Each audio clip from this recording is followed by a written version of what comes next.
Halo semuanya, perkenalkan nama saya Muhammad Irfan Sidni dari kelas 12 IPS 1. Pada kesempatan kali ini saya akan menjelaskan tentang tingkat kemandirian siswa di masa COVID-19. Terhitung sudah hampir 1 tahun di semester 2 tahun 2020, pandemi COVID-19 yang melanda dunia telah mengubah sistem kehidupan manusia di segala sisi atau di segala bidang kehidupan, termasuk di dunia pendidikan.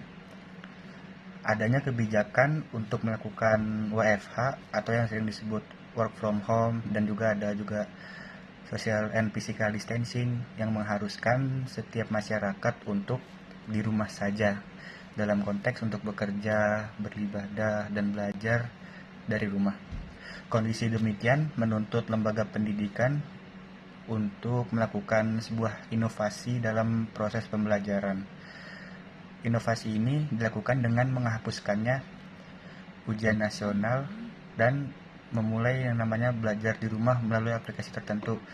Kuliah daring dan bimbingan dan seminar daring merupakan contoh pelayanan pendidikan yang mempercepat penerapan pendidikan di era revolusi industri 4.0 dari beberapa kasus di atas menuntut peran teknologi dalam bidang pendidikan di tengah pandemi COVID-19.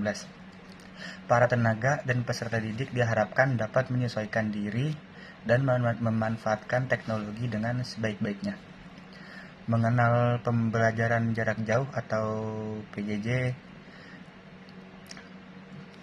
Mengenai pembelajaran jarak jauh atau PJJ adalah pendidikan formal yang berbasis lembaga yang peserta didik dan instrukturnya berada di lokasi terpisah, sehingga memerlukan sistem telekomunikasi interaktif untuk menghubungkan keduanya dan berbagai sumber daya yang diperlukan di dalamnya. Pembelajaran elektronik atau yang disebut juga e-learning atau pembelajaran daring online merupakan bagian dari pendidikan jarak jauh yang secara khusus menggabungkan teknologi elektronik dengan teknologi gawai dan teknologi berbasis jaringan internet. Munculnya grafik yang terus meningkat dalam dunia teknologi komunikasi dan informasi membuat peluang maupun tantangan baru di dalam dunia pendidikan. Salah satu peluang baru yang muncul adalah akses sumber materi yang lebih luas terhadap konten multimedia yang lebih kaya dan berkembangnya metode pembelajaran baru yang tidak lagi dibatasi oleh ruang, waktu, dan sumber belajar. Di sisi lain, kemajuan teknologi dengan beragam desain digital yang terus berkembang juga menghadirkan tugas-tugas baru bagi pemangku dan penyelenggara pendidikan untuk terus menyelaraskan kegiatan pembelajaran dengan metode daring atau e-learning atau juga bisa disebut PJJ. Tantangan siswa dalam pembelajaran jarak jauh atau PJJ. Tantangan yang dihadapi siswa dalam PJJ menjadi pilihan utama dalam menyerap materi yang dipilih peserta didik pada masa pandemi. Daring, luring, dan blended learning merupakan cara untuk para peserta didik melaksanakan proses PJJ.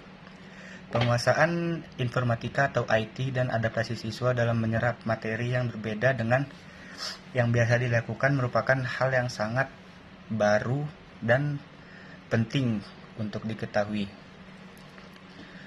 Penguasaan teknologi dalam menggunakan laptop, WhatsApp, handphone, dan berbagai jenis media yang bisa dimanfaatkan untuk melaksanakan pembelajaran daring atau pembelajaran jarak jauh yang menjadi hal yang sangat urgent gitu. Apapun bentuk proses pembelajaran baik daring, luring maupun blended learning tetap dilaksanakan agar pembelajaran tetap berjalan. Berbagai cara dilakukan agar proses pembelajaran dapat berlangsung dan peserta didik tetap merasakan pendidikan yang layak meskipun menggunakan kurikulum darurat yang disusun oleh Dinas Pendidikan dan Pemerintahan Indonesia. Agenda kegiatan pembelajaran yang tertuang dalam rencana pembelajaran jarak jauh berupa skenario pembelajaran yang dituangkan dalam sebuah tugas menjadi pengganti kegiatan peserta didik yang semula dilakukan secara tatap muka menjadi pembelajaran jarak jauh yang mengkolaborasikan peran orang tua peserta didik dalam proses pembelajaran ini di rumah. Orang tua juga dituntut untuk berperan sebagai pendamping para murid di rumah untuk belajar jarak jauh. Sekian dari saya.